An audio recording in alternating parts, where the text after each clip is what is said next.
Je m'appelle Megan Carter, j'ai 36 ans, et je suis une mère célibataire de Denver. Le moment où j'ai su que ma vie avait été brisée n'a pas été lorsque j'ai vu la porte d'entrée déverrouillée. Ce fut lorsque j'ai ouvert mon application bancaire à l'aéroport O'Hare et que j'ai vu 3 soldes me plonger dans un silence si profond que je pouvais entendre mon propre pouls. Le fonds d'urgence que j'avais mis des années à constituer avait disparu. Le compte pour les études de ma fille avait disparu. L'argent que j'avais mis de côté pour enfin remplacer ma voiture en fin de vie avait disparu, lui aussi. 58 000 $ effacés en ce qui ressemblait à une poignée de virements. Au début, j'ai pensé qu'il devait s'agir d'une fraude, d'un bug, d'une erreur que la banque réglerait en un seul coup de fil. Puis, je suis rentré chez moi. La chambre d'amis était vide.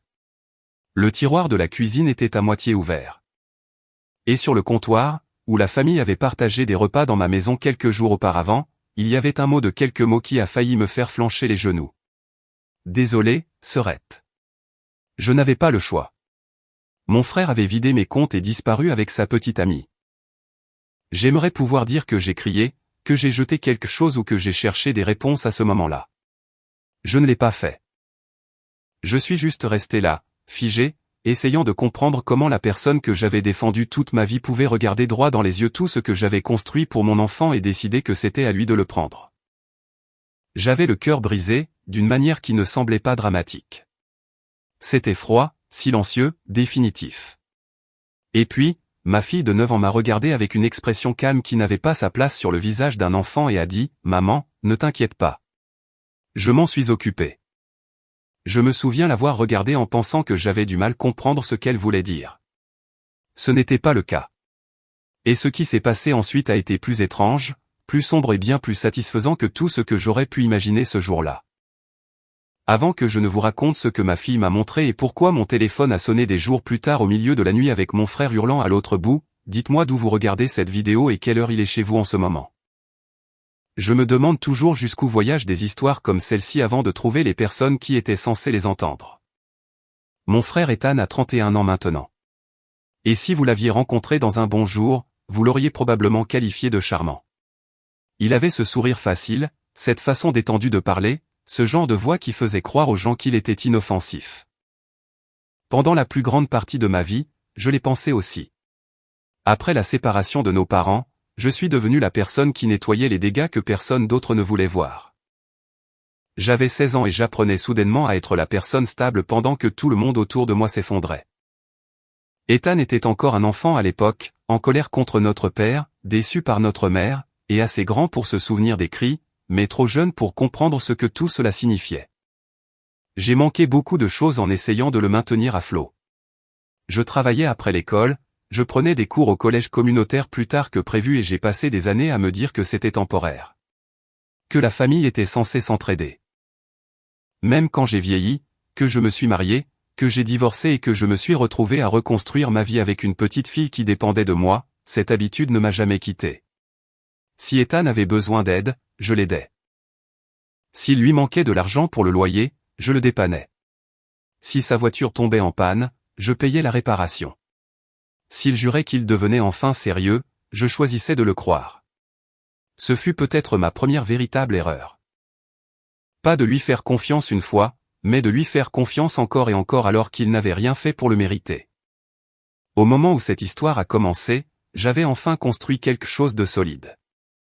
Je travaillais en tant que coordinatrice principale des opérations événementielles pour une entreprise de conférences à Denver. Ce n'était pas glamour, mais c'était stable. Et après des années à joindre les deux bouts, la stabilité semblait luxueuse. J'avais une maison de ville dans un quartier calme avec de bonnes écoles, une babysitter fiable à 2 rues de là, et juste assez de marge dans mon budget pour penser à l'avenir sans paniquer. Ma fille, Sophie, avait 9 ans, observatrice de cette manière troublante que seuls certains enfants possèdent. Le genre d'enfant capable de regarder une pièce pendant 5 secondes et de vous dire qui faisait semblant et qui était réellement contrarié. Elle avait mes yeux et un esprit qui ne ratait pas grand-chose. Ethan a commencé à venir plus souvent lorsqu'il a réalisé que je m'en sortais bien. Au début, j'ai trouvé ça mignon. Il passait après le travail, s'asseyait à l'îlot de ma cuisine, piquait des frites dans l'assiette de Sophie et la faisait rire avec des voix ridicules. Puis il a commencé à amener sa petite amie, Vanessa. Elle avait 29 ans, jolie d'une manière soignée, avec des ongles parfaits, un parfum cher et le genre de sourire qui paraissait toujours arriver avec une demi-seconde de retard. Elle était chaleureuse avec moi, presque trop chaleureuse, et elle traitait ma maison comme un endroit qu'elle étudiait tout en faisant semblant de l'admirer. Elle complimentait les placards, le canapé, les photos d'école encadrées, puis posait le genre de questions que la plupart des gens savent ne pas devoir poser. Quel était mon taux hypothécaire? Denver était-il toujours un bon marché pour la revente? Mon entreprise offrait-elle des primes? Est-ce que je conduisais toujours le même SUV? Avais-je déjà commencé le fonds d'études de Sophie? Les premières fois, j'ai répondu avec légèreté parce que c'est ce que les femmes sont entraînées à faire quand quelqu'un franchit une limite avec le sourire. On en rit. On adoucit les choses. On se dit qu'on est trop sensible. Sophie l'a remarqué avant moi. Un samedi soir, après le départ d'Ethan et de Vanessa, Sophie se tenait sur une chaise près de l'évier en train d'essuyer la vaisselle et a dit « Maman, pourquoi Vanessa regarde toujours nos affaires comme si elle les comptait ?» J'ai vraiment ri. Les comptait? C'était exactement l'impression que ça donnait. Mais je les ai quand même défendus. J'ai dit que les adultes étaient curieux, que les gens posaient parfois des questions bizarres, qu'Ethan était de la famille et que la famille n'entre pas dans votre maison avec l'intention de vous faire du mal. Sophie n'a pas discuté. Elle m'a juste jeté ce petit regard prudent qu'elle prend quand elle pense que j'ai tort, mais qu'elle n'a pas envie de se disputer à ce sujet. Avec le recul, je déteste me souvenir de cette expression si clairement. Cela signifie qu'une partie de moi savait déjà qu'elle voyait quelque chose de réel. À peu près à la même époque, la vie d'Ethan a commencé à paraître plus instable que d'habitude. Il a changé de travail 2 fois en 6 mois. Il avait toujours une explication. Une mauvaise direction, un patron toxique, une entreprise qui ne le valorisait pas. Vanessa avait son propre chaos.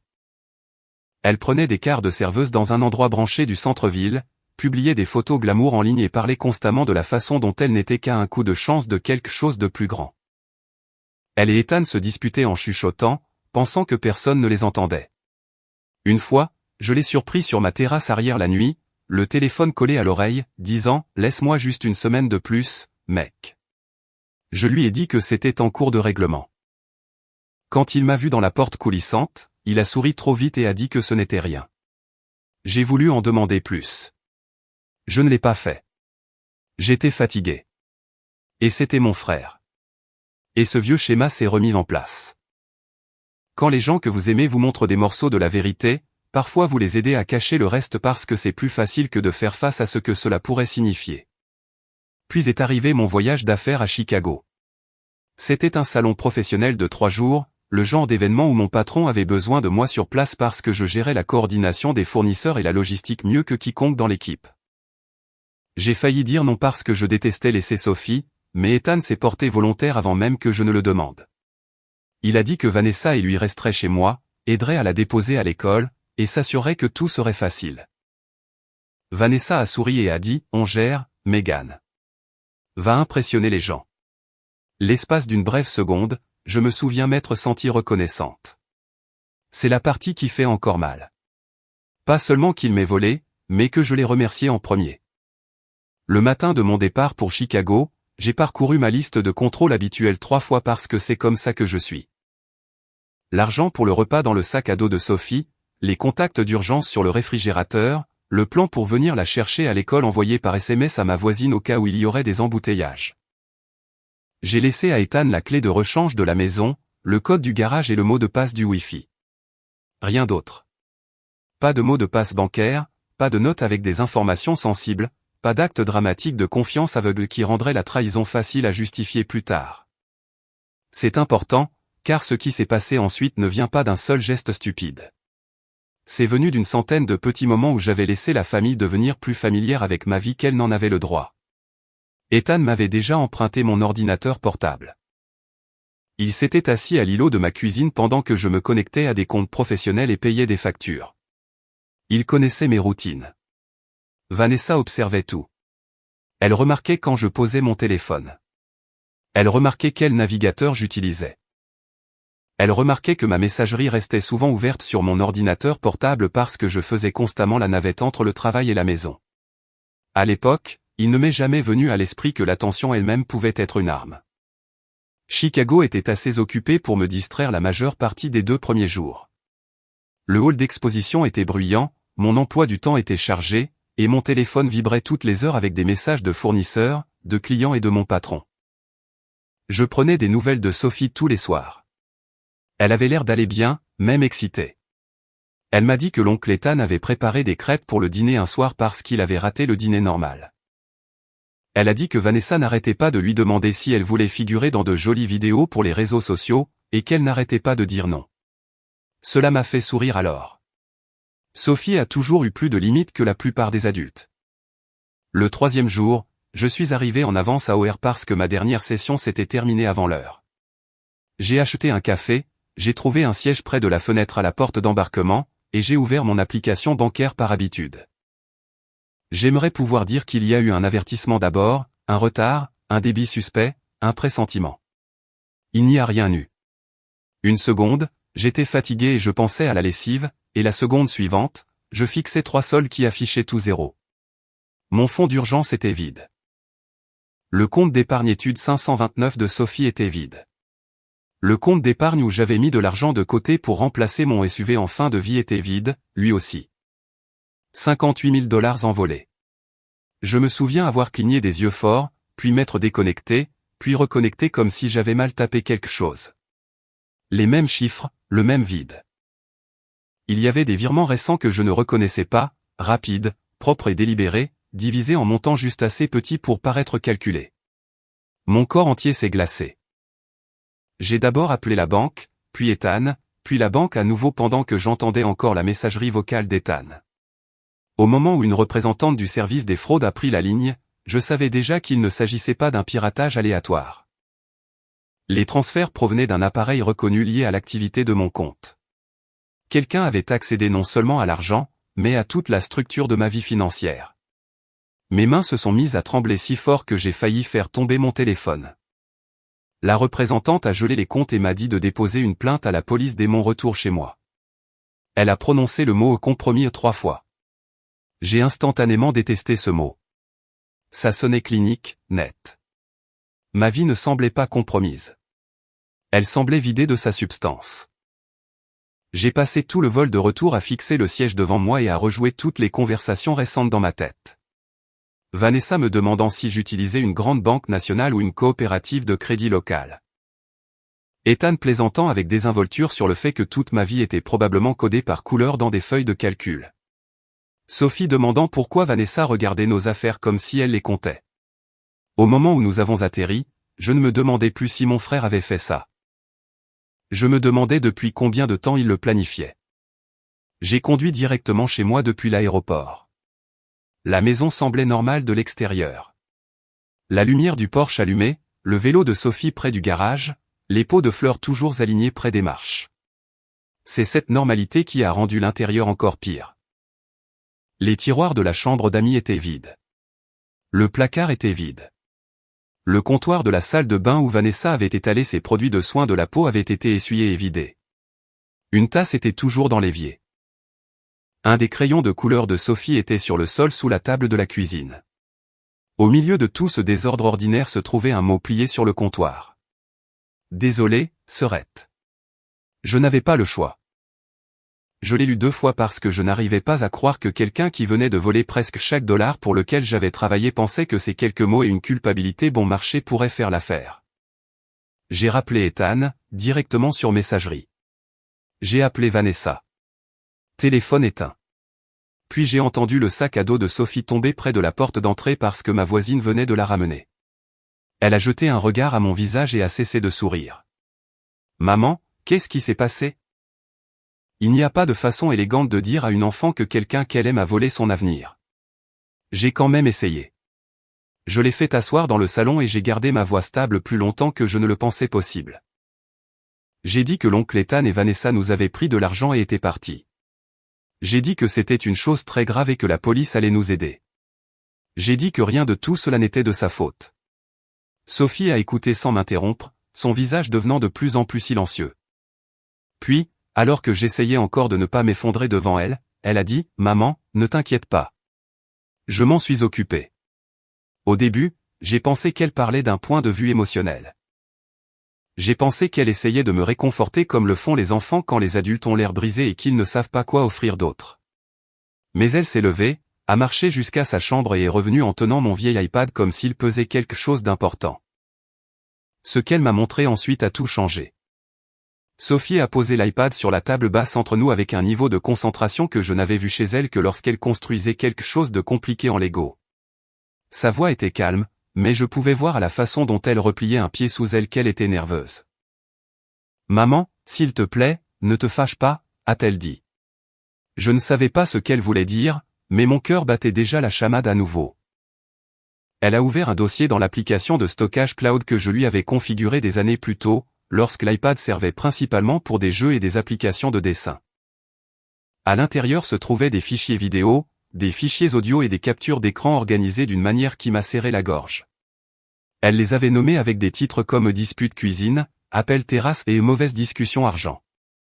Je me souviens avoir fixé l'écran, puis elle, puis de nouveau l'écran, en sentant la pièce s'incliner un peu. Sophie a pris une inspiration et a dit « Je savais que quelque chose n'allait pas et tu n'arrêtais pas de dire que tout allait bien, alors j'ai enregistré des trucs au cas où tu aurais besoin de preuves. » Pendant une seconde, je n'ai pas pu parler.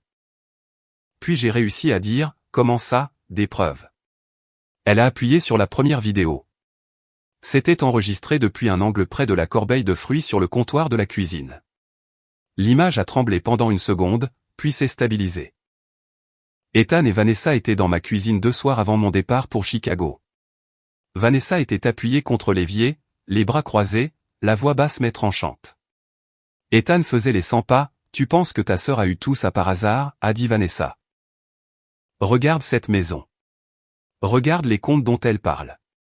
Regarde comment elle planifie tout pour son enfant. Elle vit comme si elle était la seule personne à avoir jamais eu à lutter. » Ethan s'est passé les 2 mains sur le visage et a marmonné, « Arrête. » Vanessa n'a pas arrêté. Elle a dit, « Elle t'a pratiquement élevé, pas vrai ? Alors elle te doit bien ça pour les années qu'elle a passées à agir comme ta mère au lieu de ta sœur. » Cette phrase m'a frappé comme une gifle. J'ai senti la main de Sophie toucher mon bras pendant juste une seconde, comme si elle savait à la seconde exacte que j'en aurais besoin. Ethan a arrêté de faire les 100 pas. Il a dit, « Tu ne comprends pas. Si je ne rembourse pas ça, ils vont continuer à me courir après. » Vanessa a baissé la voix. « Alors arrête de te plaindre et fais ce qui doit être fait. » Il avait l'air malade, pas innocent, pas forcé, malade, comme un homme se tenant au bord de quelque chose qu'il savait être mal et qui voulait la permission de l'appeler nécessaire. La vidéo s'est terminée. Sophie a ouvert un fichier audio du jour suivant. Celui-ci avait été enregistré depuis le couloir. On pouvait entendre Vanessa plus clairement qu'Ethan. Elle disait, « Une fois que l'argent sera transféré, on part. Miami d'abord, puis ailleurs. » Ethan a demandé, « Et si elle appelle les flics ?» Vanessa a carrément ri. « Sur son propre frère ? S'il te plaît. » Elle pleurera d'abord, elle rationalisera ensuite, et d'ici à ce qu'elle se mette en colère, on sera loin. J'ai fermé les yeux une seconde, car entendre quelqu'un décrire mes pires habitudes avec autant de précision m'a fait me sentir exposé dans ma propre maison. Sophie était silencieuse. Je savais qu'elle m'observait plus que l'écran maintenant. Je me suis forcé à rester concentré. « Montre-moi le reste », ai-je dit. Le morceau suivant est ce qui m'a fait arrêter de trembler et commencer à me mettre en colère. Sophie avait activé la fonction caméra de surveillance de la vieille application de moniteur pour bébé que j'utilisais autrefois pour garder un œil sur les livraisons et vérifier le salon quand elle rentrait de l'école. J'avais oublié que cela existait encore. Elle, non. Elle avait placé l'iPad de façon à capturer une partie de la cuisine et le coin bureau.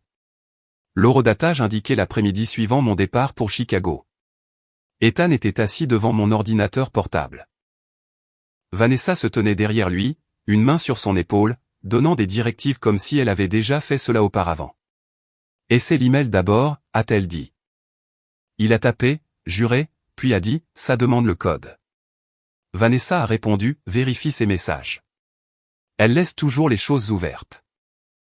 Mon estomac s'est retourné parce que je me suis soudainement souvenu de ma précipitation de ce matin-là, laissant mon ordinateur portable en veille au lieu de l'éteindre, l'onglet de ma messagerie ouvert parce que j'avais envoyé des confirmations de fournisseurs de dernière minute. Ethan a ouvert la boîte de réception, a trouvé le code de vérification et l'a lu à haute voix. Il a parcouru mes comptes un par un. Épargne d'urgence, compte 529 de Sophie, fonds pour la voiture. Il n'a hésité qu'une seule fois, lorsque le compte d'études de Sophie est apparu à l'écran. Vanessa l'a vu aussi. Elle a dit, ne commence pas à te faire pousser une conscience maintenant. Ethan a chuchoté, celui-là est pour elle. Vanessa s'est penchée et a dit quelque chose que je n'oublierai jamais. Comme chaque dollar que ta sœur a jamais dépensé pour toi. Transfère-le. Il l'a fait. À cet instant, la part protectrice en moi qui voulait encore le voir comme faible plutôt que cruel s'est finalement brisée. Les hommes faibles font quand même des choix. Les hommes faibles cliquent quand même sur transférer. Les hommes faibles volent quand même des enfants si cela les sauve. Sophie a ouvert un autre clip. Celui-ci n'était qu'audio. Ethan était dehors sur la terrasse arrière, parlant dans son téléphone. Il semblait différent là-bas. Plus dur. Plus amer. Il disait, je le récupère, d'accord. Arrête d'appeler comme si j'étais un idiot. Elle a plus d'économie que je ne le pensais. Non, je me fiche d'où vient l'argent pour la fac. L'argent, c'est l'argent. Je me suis couvert la bouche. Ce n'était plus seulement un vol. C'était une révélation. La vérité sur lui, dépouillée des excuses, de la panique et de l'influence de Vanessa, était juste là, avec sa propre voix. Sophie avait encore une chose. Elle a sorti un petit carnet à spirale avec des étoiles violettes sur la couverture. Elle a dit que parfois, elle ne pouvait pas enregistrer parce qu'ils étaient trop près. Alors elle a écrit ce qu'il disait après avoir quitté la pièce. Sur une page, en lettres majuscules soignées, elle avait écrit « Vanessa a dit que s'il se dégonfle, elle parlera à sa sœur des hommes du jeu et de l'entrepôt. » Ethan a dit « Non, non, pas ça. » Sur une autre page, elle a écrit. Ethan a dit qu'il en avait marre que Meghan agisse comme si elle l'avait sauvée et qu'il était peut-être temps qu'elle sache ce que ça fait de tout perdre d'un coup. J'ai fixé cette phrase si longtemps que Sophie m'a demandé si j'avais besoin d'eau. Tout perdre d'un coup. C'était ce qu'il voulait que je ressente. Pas seulement la perte. L'humiliation. L'impuissance. Peut-être sa propre vengeance pour chaque insécurité qu'il n'avait jamais eu le courage de formuler à haute voix quand cela aurait pu compter. J'ai serré Sophie dans mes bras si vite qu'elle a poussé un petit cri. Je l'ai tenue contre moi et j'ai senti quelque chose de complexe et de douloureux monter dans ma poitrine. De la fierté, oui. De la gratitude, absolument. Mais aussi de la honte. Parce qu'elle avait essayé de me prévenir. Elle avait remarqué le danger. Elle nous avait protégés de la seule façon dont une enfant de 9 ans savait le faire, et j'avais continué à lui dire de ne pas s'inquiéter. Je suis tellement désolé de ne pas t'avoir écouté, elle chuchotait dans ses cheveux. Elle s'est reculée et m'a regardé avec ses yeux sérieux. Ce n'est pas grave, maman. Je savais que tu aurais besoin de preuves. J'ai laissé échapper un rire brisé, car bien sûr, c'était à cela qu'elle avait pensé en premier. Des preuves. Mon enfant, alors que je m'accrochais encore à l'idée de famille, avait déjà accepté la réalité et commencé à monter un dossier. Ce fut le moment où j'ai cessé de me sentir comme une victime et où j'ai commencé à me sentir comme quelqu'un sur le point de riposter. J'ai copié chaque fichier sur mon propre téléphone, je me suis envoyé des sauvegardes par email et j'ai rappelé la police. Cette fois, je n'avais pas l'air confuse ou émotive. J'avais l'air préparé. Quand j'ai dit au répartiteur que j'avais des enregistrements de la planification et de l'exécution du vol, on nous a demandé de venir immédiatement. L'inspectrice Rachel Alvarez nous a rencontrés au poste ce soir-là. Elle était directe, perspicace et agréablement insensible aux excuses familiales. Elle a regardé les vidéos, pris des notes et, à mi-chemin de l'appel d'Ethan sur la terrasse, elle a levé les yeux vers moi et a dit « Votre frère a de sérieux ennuis ». Pour la première fois ce jour-là, j'ai senti quelque chose de chaud traverser la glace dans ma poitrine. Pas du soulagement. Pas encore. Mais une direction. L'inspectrice Alvarez a déposé une demande urgente pour retracer les voyages récents et a signalé la piste numérique des transferts à la banque. Quand nous sommes rentrés, Sophie s'est assise à la table de la cuisine pour manger des biscuits parce que tout s'était passé trop vite pour le dîner. Et elle a posé la question que j'avais évitée. Est-ce qu'ils vont s'en tirer ? J'ai regardé ma fille, l'iPad, l'endroit vide sur le comptoir où se trouvait le mot et j'ai répondu « non ». Ils ont fait une erreur. Il pensait que je serais encore celle qui nettoierait derrière lui. Les 48 heures suivantes se sont déroulées par petites rafales désagréables. Des appels de la banque. Des appels de l'inspectrice Alvarez. Des appels de mon patron, qui m'a dit de prendre tout le temps dont j'avais besoin et qui semblait plus furieux pour moi que certains de mes propres parents ne l'avaient jamais été pour quoi que ce soit. La banque a confirmé ce que les vidéos montraient déjà. Mes comptes avaient été consultés depuis mon ordinateur portable à la maison, en utilisant mon email pour la vérification. Les fonds transférés avaient transité par un compte externe nouvellement lié appartenant à Ethan. À partir de là, des blocs d'argent avaient été retirés rapidement. Une partie en espèces, une partie par des transactions par carte de débit, une partie dirigée vers des frais de voyage. L'inspectrice Alvarez m'a dit qu'ils en avaient assez pour agir rapidement, surtout avec l'enregistrement de la planification et la piste numérique claire. L'après-midi du deuxième jour, ils savaient qu'Ethan et Vanessa avaient pris un vol pour Miami. Ils avaient utilisé leur vrai nom à l'aéroport parce que les criminels sont souvent stupides aux endroits exacts où ils se sentent le plus intelligents. Une réservation d'hôtel a mené à une autre. Une dépense de casino est apparue avant la deuxième nuit. J'aimerais pouvoir dire qu'entendre cela m'a rendu insensible. Ce ne fut pas le cas. Cela m'a rendu furieuse d'une manière qui me semblait presque pure. Le compte d'études de Sophie s'était transformé en jetons, en cocktail et en n'importe quel fantasme que ces deux idiots pensaient pouvoir s'offrir avec de l'argent volé. Cette nuit-là, j'ai à peine dormi. Non pas parce que j'avais encore peur, mais parce que je rejouais tout ce qu'Ethan avait dit dans ses enregistrements et que j'y entendais des couches que j'avais manquées auparavant. Ce n'était pas seulement du désespoir. Il y avait du ressentiment. Un vrai ressentiment. Le genre qui grandit chez les gens qui acceptent de l'aide jusqu'à ce que l'aide commence à ressembler à une accusation. Vers 2 heures du matin, mon téléphone a sonné. Numéro inconnu. Je me suis assise dans mon lit si vite que j'ai failli renverser la lampe. Pendant une stupide seconde, j'ai cru que c'était peut-être la police. Puis j'ai répondu et j'ai entendu Ethan hurler. « Megan, qu'est-ce que tu as fait, bordel ?» Sa voix était rauque et paniquée, et assez forte pour que j'éloigne le téléphone de mon oreille. Je n'ai pas répondu tout de suite. Je voulais l'entendre remplir le silence. C'est ce qu'il a fait. Vanessa pète les plombs. Les flics sont venus à l'hôtel. Ils ont parlé à la réception. Ils traquent tout. Pourquoi tu m'as fait ça? J'ai vraiment ri. Un rire court et qui m'a surprise moi-même. Pourquoi je t'ai fait ça? Ethan, tu as volé 58 000 $ à moi et à ma fille. Qu'est-ce que tu pensais exactement que j'allais faire? Il y a eu un fracas de son côté, comme s'il avait renversé quelque chose. Puis il a crié, « Tu ne comprends pas, Vanessa dit que c'est entièrement de ma faute maintenant. Elle dit que si elle tombe, elle m'entraîne avec elle. » C'est à ce moment-là que j'ai compris qu'il n'avait pas appelé parce qu'il se sentait coupable. Il avait appelé parce qu'il avait peur. Pas peur de ce qu'il nous avait fait. Peur des conséquences qui allaient s'abattre sur lui. J'ai entendu du mouvement dans le couloir devant ma chambre et je me suis retourné. Sophie se tenait là dans son pyjama dinosaure, les cheveux en bataille, les yeux à moitié endormis. Je lui ai fait signe de rester où elle était. Elle l'a fait. Ethan a continué à parler. Elle a dit que tu avais envoyé des vidéos. Comment peux-tu seulement avoir des vidéos? J'ai regardé ma fille droit dans les yeux en répondant, tu as fait l'erreur de sous-estimer la personne la plus intelligente de cette famille. Il s'est tu pendant une seconde. Puis sa voix a baissé. Sophie. Je n'ai pas répondu. Il a répété le nom de ma fille. Plus doucement cette fois, et j'ai entendu quelque chose se briser en lui. C'était peut-être de la honte. C'était peut-être juste la peur portant un masque différent. Je m'en fichais.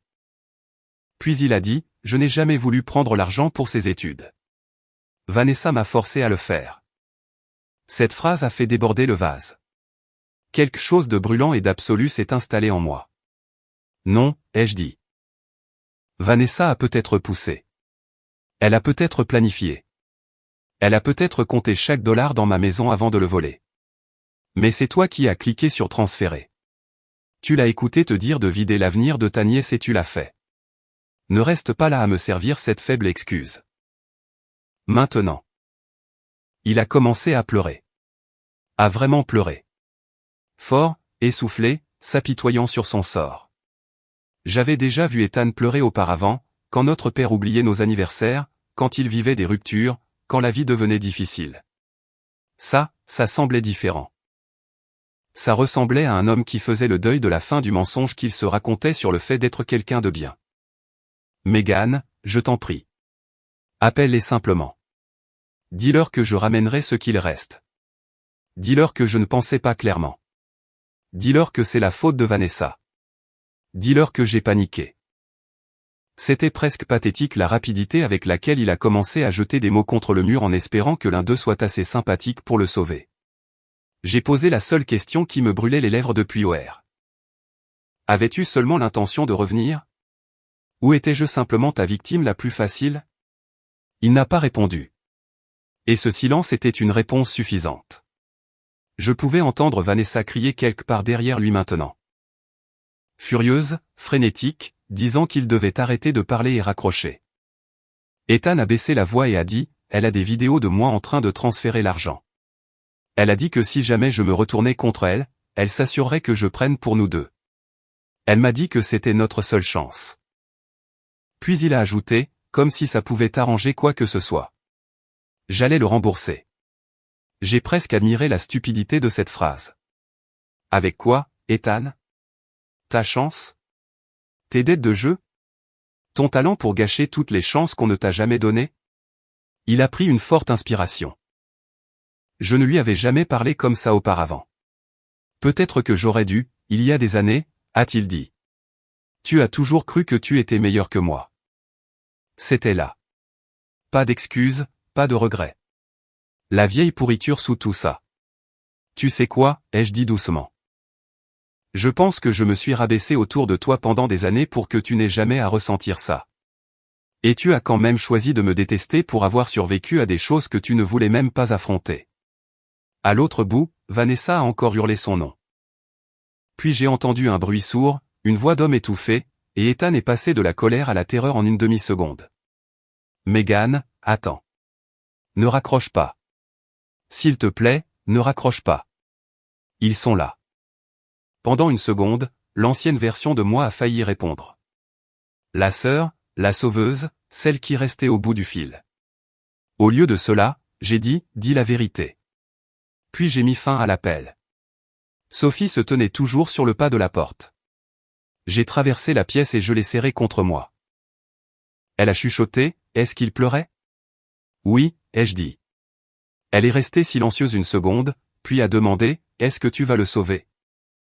J'ai regardé vers la fenêtre sombre, mon téléphone encore chaud dans la main, et j'ai dit, non, ma chérie. Cette fois, je vais nous sauver, nous. Au matin, l'inspectrice Alvarez avait la confirmation. La police de Miami avait placé Ethan et Vanessa en garde à vue pour interrogatoire, puis avait officialisé l'arrestation une fois que les relevés de transfert et les mandats étaient arrivés. Je m'attendais à me sentir triomphante. Ce que j'ai ressenti en réalité était plus stable que ça. Plus utile. Comme si quelque chose en moi avait enfin arrêté de vaciller. J'ai emmené Sophie à l'école, je suis rentré à la maison, j'ai préparé un café dont je ne voulais pas vraiment et j'ai passé les 6 heures suivantes à répondre à des questions. Oui, c'était bien mon ordinateur portable sur les images. Oui, c'était ma maison. Oui, c'était la voix de mon frère. Oui, les fonds nous appartenaient à moi et à ma fille. Non, aucun d'eux n'avait la permission. Quand l'inspectrice Alvarez a appelé plus tard dans l'après-midi, son ton m'a tout dit avant même qu'elle ne termine sa première phrase. Vanessa s'était retournée contre Ethan instantanément. Évidemment. Elle a dit à la police qu'il était instable, émotif, imprudent et entièrement responsable. Elle a admis avoir fait le voyage, admis savoir que l'argent n'était pas à lui, mais s'est dépeinte comme quelqu'un qui s'était retrouvé coincé dans une mauvaise situation avec un homme désespéré. Cela aurait été presque impressionnant si ce n'était pas si prévisible.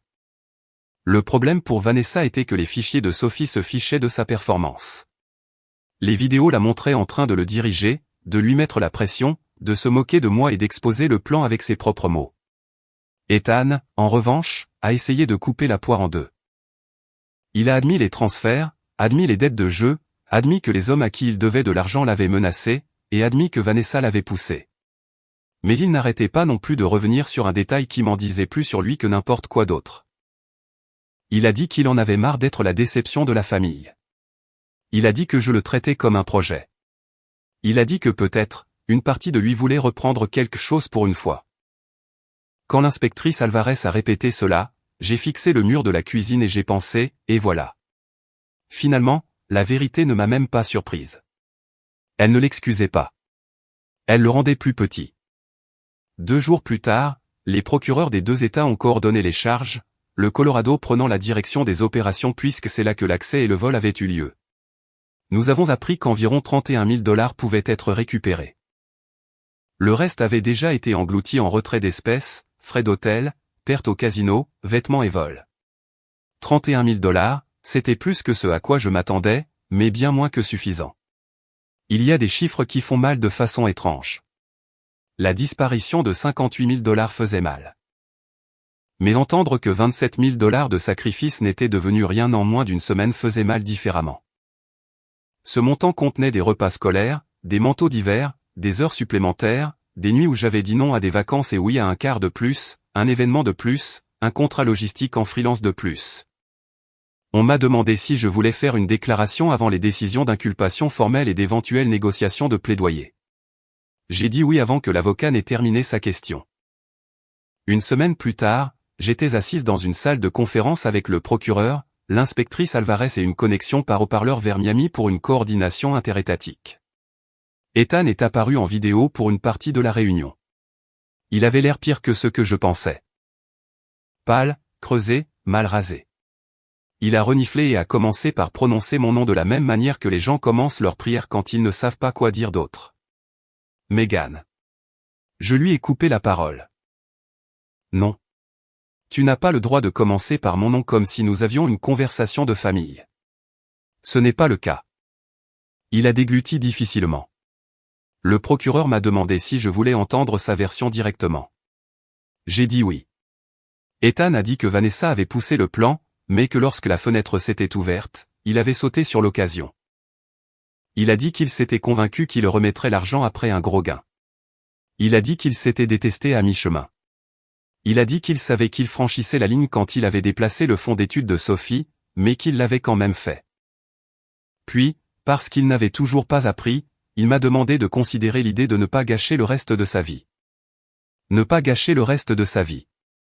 L'arrogance de cela m'a presque coupé le souffle. Je me suis penché vers la caméra et j'ai dit, tu as gâché la version de ma vie où je croyais que mon propre frère protégerait ma fille. Tu as gâché les années qu'il m'a fallu pour me sentir financièrement en sécurité après mon divorce. Tu as volé un enfant, et tu veux me parler de ton avenir? Il a baissé les yeux. Vanessa, par l'intermédiaire de son propre avocat, a plus tard proposé de coopérer plus pleinement en échange d'une réduction de peine. Les preuves l'empêchaient de s'en sortir proprement, mais elle a quand même manœuvré dur pour obtenir le meilleur accord possible. Elle a fourni des messages, des détails de compte, et la preuve qu'Ethan avait pris contact directement avec certains des hommes à qui il devait de l'argent. Cela a aidé les procureurs à prouver qu'il n'avait pas seulement été manipulé. Il était un participant actif, essayant de résoudre un désastre en créant un plus gros pour nous. Au final, Vanessa a obtenu un accord qui lui a évité une longue peine de prison, mais qui a détruit presque tout le reste. Elle a été condamnée à une mise à l'épreuve, à des obligations de restitution, à des restrictions liées à la fraude, à des travaux d'intérêt général et à un jugement civil lié à mes pertes. Son employeur l'a renvoyée. L'image en ligne qu'elle s'était façonnée s'est effondrée une fois le rapport d'arrestation rendu public. Ses amis ont disparu, ses sponsors se sont volatilisés. Elle n'est pas allée en prison pour des années, mais elle a perdu la vie qu'elle jouait pour le monde. Ethan a eu la sanction la plus lourde.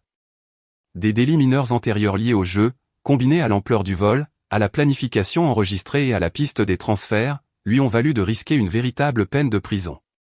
Son avocat a joué sur la corde sensible pour obtenir de la clémence. Le procureur a misé sur la responsabilité. On m'a demandé, discrètement et plus d'une fois, si je voulais adoucir ma déclaration de victime parce qu'il était mon frère. Ce fut peut-être la question la plus insultante qu'on m'ait posée pendant tout ce processus. Quand est venue l'heure de la condamnation, des mois plus tard, je me suis tenu au tribunal et j'ai dit la vérité.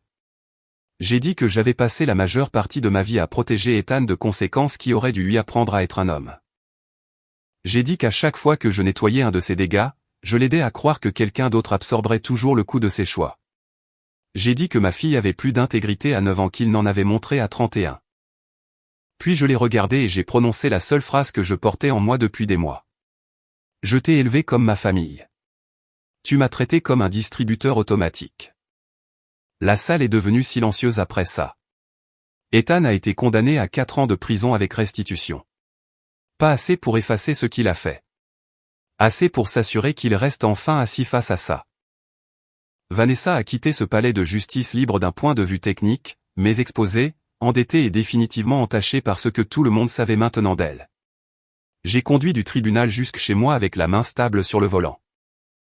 Quand je me suis garé, Sophie m'a accueilli à la porte d'entrée avant même que je n'ai retiré mon sac de mon épaule. Elle a demandé, « Est-ce que c'est fini ?» Je me suis agenouillé dans l'entrée et j'ai dit, « L'affaire est terminée. La reconstruction commence maintenant. » La reconstruction n'a pas été gracieuse. J'aimerais que les gens en parlent davantage. Ils parlent de la survie comme si elle était accompagnée de musique, d'un montage et d'une réplique de fin poignante. Une vraie reconstruction ressemble à des feuilles de calcul à minuit et à apprendre à respirer à travers la colère quand un email de réinitialisation de mots de passe arrive dans votre boîte de réception. Cela ressemble à vérifier ses comptes trop souvent, à changer les serrures, à activer l'authentification à 2 facteurs pour tout, et à réaliser que la sécurité financière ne consiste pas seulement à gagner de l'argent. Il s'agit de protéger l'accès à sa vie. Les 6 premiers mois après la condamnation ont été durs. Même avec 31 000 $ récupérés, les dégâts étaient réels. Le fonds d'études de Sophie a subi le pire coup. Mon épargne d'urgence n'était plus que l'ombre de ce qu'elle avait été. J'ai accepté des projets supplémentaires au travail et pris des emplois de consultante en logistique le week-end pour de plus petits événements locaux. J'étais fatigué, mais cette fois la fatigue semblait différente. Plus propre. Ce n'était pas la fatigue d'être utilisé. C'était la fatigue de reconstruire quelque chose en sachant parfaitement ce que je protégeais et de qui. Les gens m'ont surprise aussi. Mon patron a organisé une collecte de fonds privés sans en faire un spectacle. Des amis que je n'avais pas vus depuis des mois m'ont envoyé des cartes cadeaux pour les courses. Ma voisine, qui avait raccompagné Sophie à la maison ce jour terrible, a commencé à déposer de la soupe avec ce genre de gentillesse discrète qui ne demande pas d'applaudissements. Entre le soutien, le travail et un budget impitoyable, nous nous sommes stabilisés plus vite que je ne le pensais. Non pas parce que ce qui s'était passé n'avait pas d'importance, mais parce que j'avais arrêté de perdre mon énergie dans le déni. Sophie a géré les conséquences à sa manière, très stable. La conseillère scolaire m'a dit qu'elle était triste, mais pas brisée. En colère, mais pas perdue dedans. Elle avait un cadre moral clair. Les mauvais choix ont des conséquences. L'amour n'efface pas les dégâts. Dire la vérité est important. Parfois, je pense que les enfants comprennent la justice plus clairement que les adultes, parce qu'ils n'ont pas encore appris à romantiser le dysfonctionnement. Un soir, alors que je mettais à jour notre budget, Sophie était assise en face de moi en train de faire ses devoirs de maths et m'a dit, « Maman, est-ce que tu es toujours en colère contre lui? Où es-tu blessé ?» La question était si précise que j'ai dû arrêter de taper. Les deux, lui ai-je dit. Mais la blessure dure plus longtemps. Elle a hoché la tête comme si c'était tout à fait logique. Puis elle a dit quelque chose que j'ai noté plus tard parce que je ne voulais jamais l'oublier. Elle a dit, « Je pense qu'être une famille est censé signifier qu'on n'a plus de chance de bien faire, pas plus de chance de mal faire. » C'était la leçon au centre de tout, et elle venait d'une enfant de 9 ans. Ethan m'a écrit depuis la prison après environ 5 mois, puis à nouveau après 7, puis à nouveau après 9. Au début, je n'ai pas répondu. Ses premières lettres étaient pleines de honte et d'apitoiement sur lui-même, tressées si étroitement ensemble qu'il était difficile de séparer l'un de l'autre. À la 3e lettre, le ton a changé. Il a arrêté de blâmer Vanessa, arrêté de blâmer les dettes, arrêté de blâmer notre enfance, moi, le monde, la malchance ou le mauvais moment. Il a écrit, « Je t'ai volé. J'ai volé Sophie. Personne n'a forcé ma main sur ce clavier. » Cette phrase était importante, non pas parce qu'elle réparait quoi que ce soit, mais parce que c'était la première chose honnête qu'il avait dite depuis des années. Finalement, je lui ai répondu. Pas grand-chose, juste assez pour dire que j'avais reçu la lettre et que Sophie allait bien à l'école. Il a répondu sans demander de pardon. Cela avait de l'importance aussi. Le processus civil a pressé Vanessa encore plus fort que le processus pénal. Ses revenus étaient surveillés. Son plan de paiement était strict. Elle a essayé 2 fois de réduire ses obligations et a échoué les 2 fois. La version publique d'elle-même, la femme soignée et sur papier glacé qui pensait que ma vie était quelque chose à piller, a disparu. Dans une histoire comme celle-ci, les gens veulent généralement la vengeance la plus propre possible. Ils veulent des barreaux de prison, un karma instantané, des souffrances bruyantes. Mais ce qui m'a le plus satisfaite était plus calme. C'était de voir la vérité les coincer tous les deux exactement de la manière qu'ils craignaient le plus. Ethan a dû rester face à lui-même assez longtemps pour qu'il n'ait plus nulle part où fuir ce qu'il était. Vanessa a dû vivre dans le monde comme quelqu'un que les gens voyaient enfin clairement. 3 ans plus tard, mon fonds d'urgence est à nouveau en bonne santé. Le compte d'études de Sophie se reconstitue. J'ai remplacé le SUV par quelque chose de modeste et de fiable. Sophie a 12 ans maintenant, elle est grande pour son âge, obsédée par le codage, et toujours très fière d'elle-même pour ce qu'elle appelle son époque détective. De temps en temps, elle plaisante en disant qu'elle a sauvé les finances de notre famille avant le collège. Elle n'a pas tort. Ethan et moi nous parlons rarement. Quand il a été libéré, j'ai accepté une rencontre supervisée dans un parc public. Pas pour lui, pour moi, et pour Sophie, qui méritait de voir que les limites peuvent exister sans cruauté. Il avait l'air plus vieux, plus petit d'une certaine façon. Il s'est excusé directement auprès d'elle avant de s'excuser auprès de moi. J'ai respecté ça. Sophie a écouté, puis l'a remercié de l'avoir dit et n'a fait aucun geste pour le serrer dans ses bras. J'ai encore plus respecté ça. Certaines personnes entendent des histoires comme la mienne et pensent que la leçon est de ne jamais faire confiance à personne. Ce n'est pas la leçon. La leçon, c'est que l'amour sans limite devient une permission pour les mauvaises personnes. La leçon, c'est qu'aider la famille n'est pas la même chose que de la protéger des conséquences de ses choix. La leçon, c'est que l'éducation financière, la prudence numérique et la clarté émotionnelle ne sont pas des choses froides. Ce sont des formes de soins. Elles protègent les enfants. Elles protègent les avenirs. Elles protègent la paix. Et la leçon la plus profonde de tout est venue de ma fille. Quand quelque chose vous semble anormal, ne laissez pas le confort vous dissuader de suivre vos propres instincts. Ne rejetez pas la vérité silencieuse juste parce qu'elle vient d'une petite voix, ou parce que l'accepter vous briserait le cœur. Parfois, la personne qui voit le plus clairement est celle à qui personne ne pense demander. Je croyais autrefois que la chose la plus forte que j'ai jamais faite était de survivre à la trahison de mon propre frère. Je ne le pense plus. Je pense que la chose la plus forte que j'ai jamais faite a été d'arrêter enfin d'appeler la destruction amour juste parce qu'elle partageait mon nom de famille.